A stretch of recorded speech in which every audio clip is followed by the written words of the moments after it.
Price Lord. உங்களோடு சில நிமிடங்கள் பேச நான் ஆசைப்படுகிறேன். ஸ்கிப் பண்ணிடாம கொஞ்ச நேரம் இந்த வீடியோவை பாருங்க. கண்டிப்பாக உங்களுக்கு ரொம்ப பயனுள்ளதாக இருக்கும். ஒரு வசனம் சொல்லுகிறது, மத்தேயு எழுதின சுவிசேஷம் 5ஆம் அதிகாரம் 10ஆம் வசனம். நீதி நிமித்தம் துன்பப்படுகிறவர்கள் பாக்கியவான்கள், பரலோக ராஜ்யம் அவர்களுடையது. எல்லாரும் பாக்கியவான்கள்னா யாரை பாக்கியவான்கள் சொல்றோம்? எல்லா விதத்திலையுமே செட்டில் ஆகி நல்ல ஐஸ்வர்யத்தோட, சொந்த உறவுகளோட, நல்ல குடும்பங்களோட, சுகத்தோட இருக்கிறவங்களை பார்த்து சொல்லுவோம், கொடுத்து வச்சவையா இவன் தான் பாக்கியவான், எல்லாம் இருக்குது இவனுக்கு அப்படின்னு நம்ம சொல்லுவோம். ஆனா இயேசு கிறிஸ்துனுடைய வார்த்தை, யார் பாக்கியவான்கள் என்று கர்த்தர் சொல்லுகிறாரா?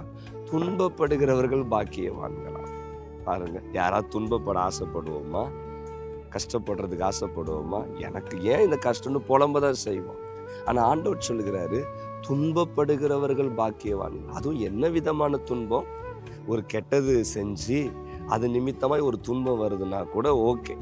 ஆனா வேத வசனம் சொல்லுது, நீதி நிமித்தம் துன்பப்படுகிறவர்கள் பாக்கியவான்கள். இதை யாராலையும் ஏத்துக்கிட முடியுமா? உங்க வாழ்க்கையில நீங்க நல்லது செஞ்சு நீங்க அதனால கஷ்டப்படுறீங்க, துன்பப்படுறீங்கன்னா உங்களை குறிச்சு நீங்க என்ன நினைப்பீங்க? எனக்கு மட்டும் ஏன் இப்படி அமையுது?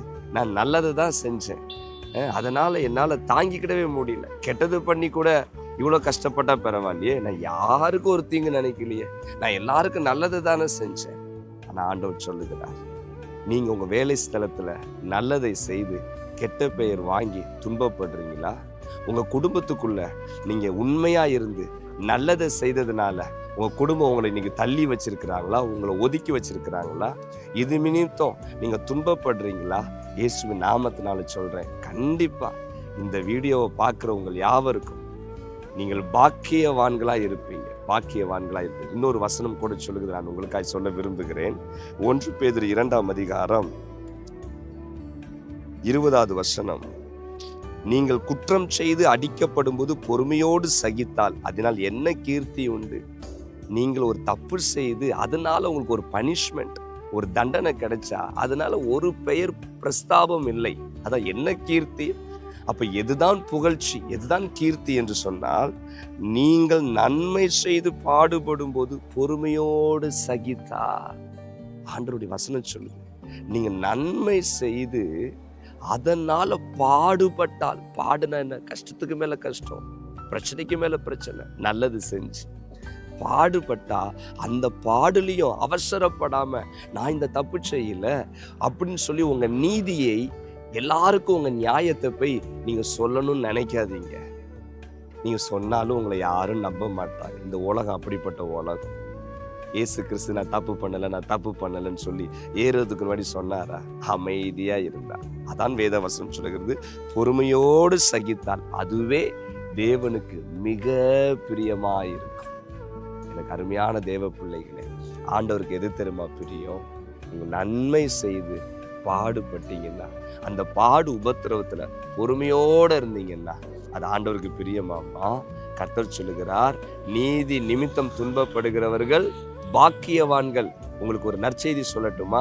பரலோக ராஜ்யம் உங்களுடையது. ஆண்டவர் சொல்கிறார். நீங்க கஷ்டப்படுறீங்களா? நீங்க ஒருவேளை உலகத்துல சந்தோஷமா இருக்கலாம், நீங்க தீமையை செய்து, சரி எல்லாரும் தப்பு பண்றாங்க நம்மளும் பண்ணிட்டு போவோம், இந்த உலகத்துல ஜெயிச்சிடலாம், உலகத்துல இருக்கிற நன்மையை நம்ம பெற்றுக்கொள்ளலாம். ஆனால் பரலோகம் கிடைக்காது. 80 வருஷம் உலகத்துல வாழுவோமா? 90 வருஷம் உலகத்தை ஆண்டு அனுபவிச்சிருப்போமா? ஆனா நன்மை செய்து நீங்கள் அது நிமித்தம் துன்பம் அனுபவித்தால், கர்த்தர் சொல்லுகிறார், யுகா காலம், முடிவில்லாத காலங்கள், பரலோகமே நம்முடையதாய் மாறுகிறது. என் அன்பு தேவ பிள்ளைகளே, அதனால நீதியை செய்வோம், உண்மையா இருப்போம், எவ்வளவு பாடு வந்தாலும் சகிப்போம். கர்த்தர் நமக்கு பரலோகத்தை சொந்தமாக்குவார், நம்மளை பாக்கியவான்களாய் பார்க்கிறார். God bless you.